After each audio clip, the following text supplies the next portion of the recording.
Outlook 2025 के अंदर हम हैं और इस बीच आज बातचीत करने के लिए एक बेहद ही खास मेहमान हमारे साथ जुड़े हैं। Motilal Oswal asset management company के managing director and chief executive officer Prateek Agarwal से आज हम करेंगे बातचीत। प्रतीक भाई, बहुत बहुत शुक्रिया, थैंक यू वेरी मच। अच्छा लग रहा है आपसे बातचीत करके।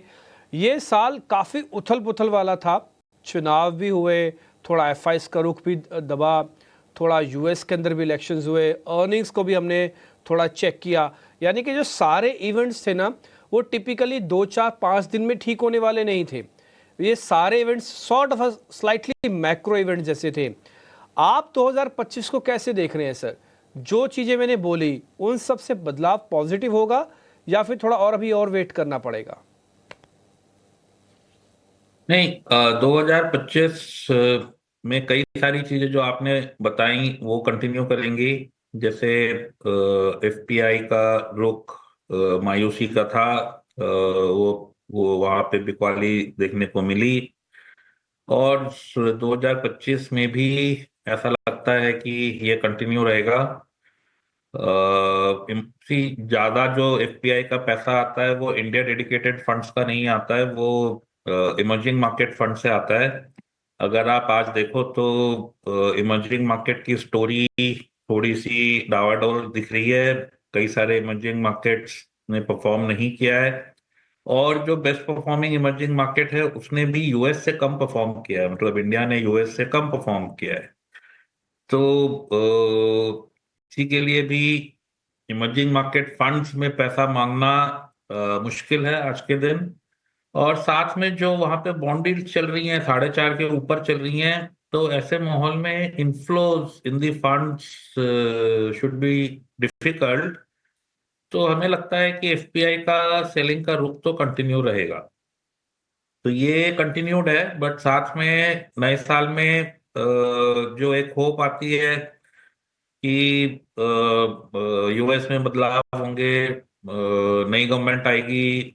उन्होंने कहा है कि हम जैसे जो वॉर वगैरह चल रही है उसमें हम सुलह करवाएंगे। तो अगर वो होती है तो आप सोचो कि oil prices could go down, जो कि इंडिया के मैक्रो के लिए बहुत अच्छा है।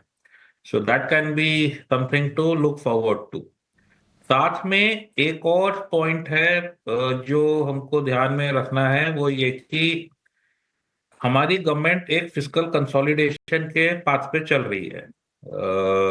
तो जो गवर्नमेंट स्पेंडिंग होगी वो GDP ग्रोथ से कम होगी, तभी आपका फिस्कल कंसोलिडेशन हो सकता है। सो इसका मायने यह है कि प्राइवेट सेक्टर, जो केपेक्स की थीम है, वो गवर्नमेंट से प्राइवेट सेक्टर में शिफ्ट होनी चाहिए। और जो जो केपेक्स वाले नाम हैं वो उसी तरीके से देखने चाहिए। तो these are the three broad thoughts. क्या तो ये नजरिया कैपेक्स को लेकर, लेकिन प्रतीक सर, अशेषा बात कर रही हूँ और बैंकिंग और फाइनेंशियल सेक्टर स्टॉक्स पर आपका नजरिया लेना चाहूंगी। हम कई सारे मेहमानों से चर्चा करते हैं, सभी के लिए बैंक्स एक कंसेंसस बाय होता है, लेकिन जब भी हमने लास्ट टाइम आपसे चर्चा की थी आप बैंक्स पर अंडरवेट थे। अभी आपका क्या नजरिया होगा बैंकिंग स्टॉक्स पर? क्या आप अंडरवेट पोजिशन अब रिवर्स करके ओवरवेट की राय देना चाहेंगे? नहीं, हमारी अंडरवेट पोजीशन अभी भी कायम है। हाँ, जितनी अंडरवेट पहले थी उतनी नहीं है, थोड़ी कम है, बट थोड़ी ही कम है। हमारा जो थॉट प्रोसेस होता है वो अर्निंग ग्रोथ के साथ चलता है। बैंक्स में अर्निंग्स ग्रोथ हमको लगता है इंडेक्स की अर्निंग ग्रोथ जितनी ही होगी, या शायद मोस्ट बैंक्स में आपको उससे कम दिखेगी। इस वजह से हम वहां नहीं रहते, हम उन स्पेसेस में रहते हैं जहां पे अर्निंग ग्रोथ की क्वोशंट हमको ब्रॉड इंडेक्स से एक दर ज्यादा दिखती है। बिल्कुल। तो ये तो हुई बैंक्स एंड फाइनेंशियल्स की बात। प्रतीक, Good morning, Mansi. This side, festival greetings and New Year greetings to you in advance. You and your viewers also. Yeah, the light I see around you explains a fresh morning और उम्मीद यही करेंगे कि नए साल में इसी तरह की फ्रेश मॉर्निंग हमारे रिटेल पार्टिसिपेंट्स, मार्केट पार्टिसिपेंट्स, निवेशकों के लिए भी दिखे। लेकिन बैंक्स फाइनेंशियल्स का जिक्र आपने किया और उस पर आपकी राय जरूर दी। इसके अलावा कौन से सेक्टर्स हैं, कौन से पॉकेट्स हैं विच यू थिंक नए साल के थीम के तौर पर उभर कर आएंगे? या कुछ चीजें हैं जो हमको लगता है उसमें जो ग्रोथ है वो चलती रहेगी। वैल्यूएशन देखना जरूरी है, पर ग्रोथ चलती रहेगी, जैसे कि इलेक्ट्रॉनिक्स, रिन्यूएबल्स जैसे क्षेत्र हैं। कुछ क्षेत्र जो काफी महीनों से अच्छा नहीं कर रहे हैं, जैसा कि डिफेंस शुड कम बैक। वहां पे जो एक रीजन था कि ये अच्छा नहीं कर पा रहे थे वाज कि न्यू ऑर्डर्स नहीं आ रहे थे। वो हमको लगता है कि अगले पीरियड में आएंगे। और कुछ एक एग्जीक्यूशन में दिक्कत आ रही थी कि किसी को इंजन नहीं मिल रहा है, किसी को इलेक्ट्रॉनिक्स नहीं मिल रहा है। वो इस पीरियड में सॉर्ट आउट होता हुआ दिख रहा है। So that is one thought. इसके अलावा हमको लगता है कि जो लग्जरी कंजम्पशन वाली स्पेस है, सो ये स्पेस लास्ट में इंपैक्ट होती है। अगर हम सोचते हैं कि मतलब इसका गवर्नमेंट स्पेंडिंग से भी कोई ज्यादा रिलेशन नहीं है, जो इंडिया का अच्छा करता हुआ वर्ग है उसकी वजह से ये स्पेस परफॉर्म करती है। तो हमको लगता है कि ये space should continue to do well. So this is the mix. Some bit of what has been doing well will definitely continue to do well, and some bit of what has not done well in this year maybe will turn the corner.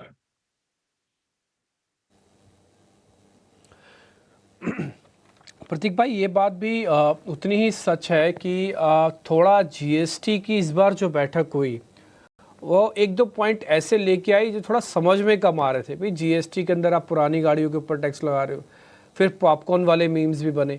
मैं ये नहीं कहता कि GST council की बैठक खराब है, मैं ये कह रहा हूँ बहुत अच्छी चीज़ है, आप बहुत ही रैशनल डिसीजन ले रहे हो। लेकिन कई बार जीएसटी काउंसिल से बातें ऐसे निकल के आ रही हैं जिससे लगता है कि आने वाले दिनों में जो टैक्स का फियर है वो थोड़ा प्रिवेल करेगा।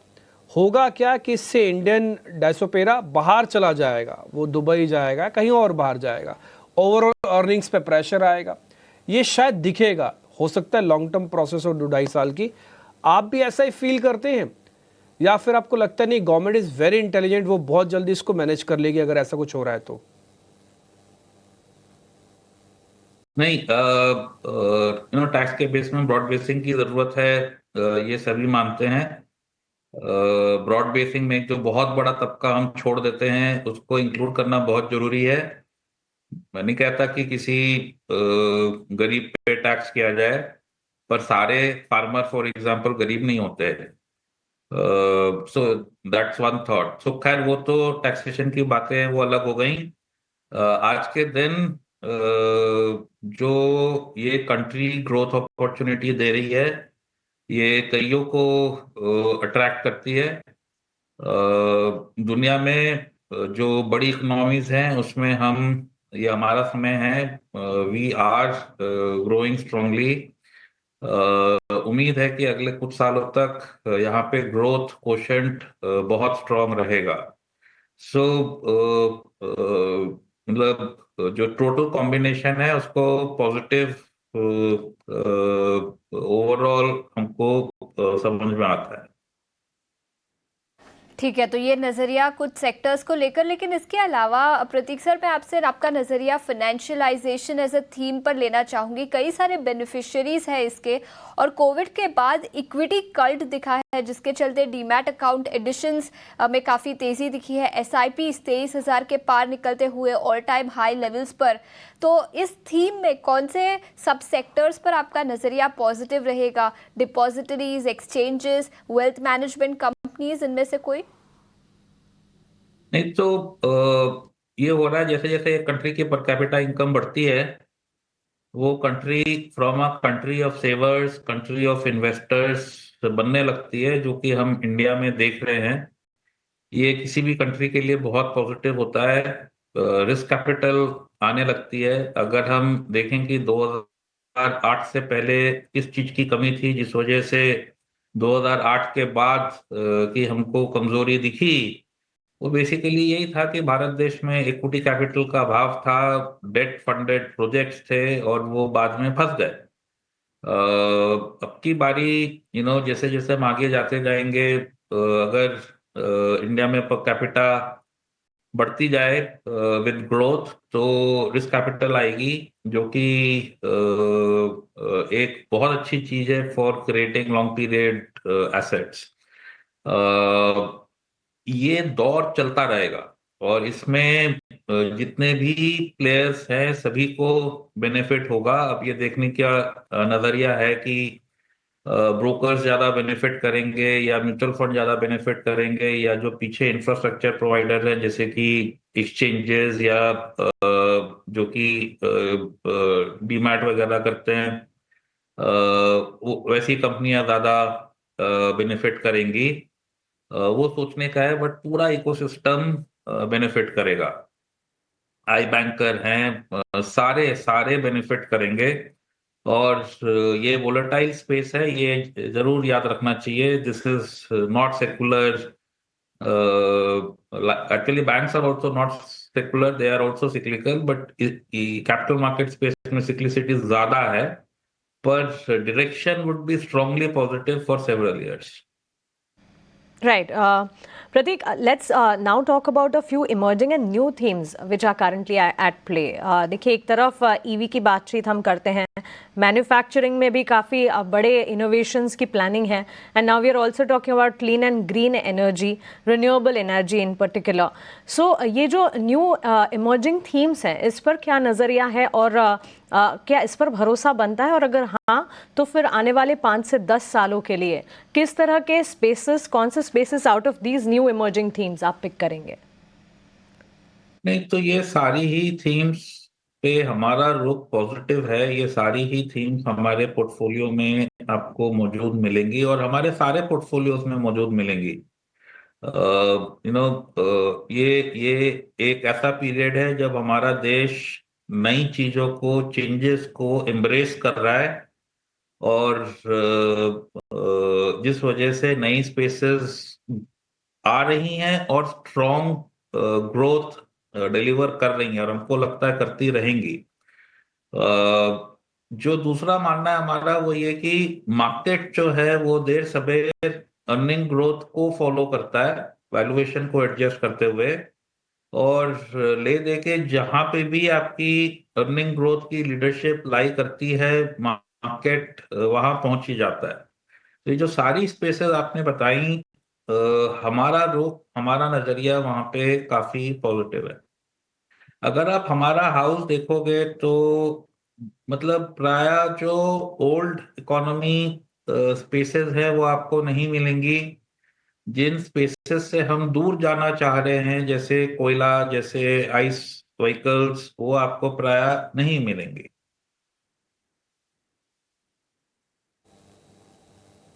ठीक है, डन।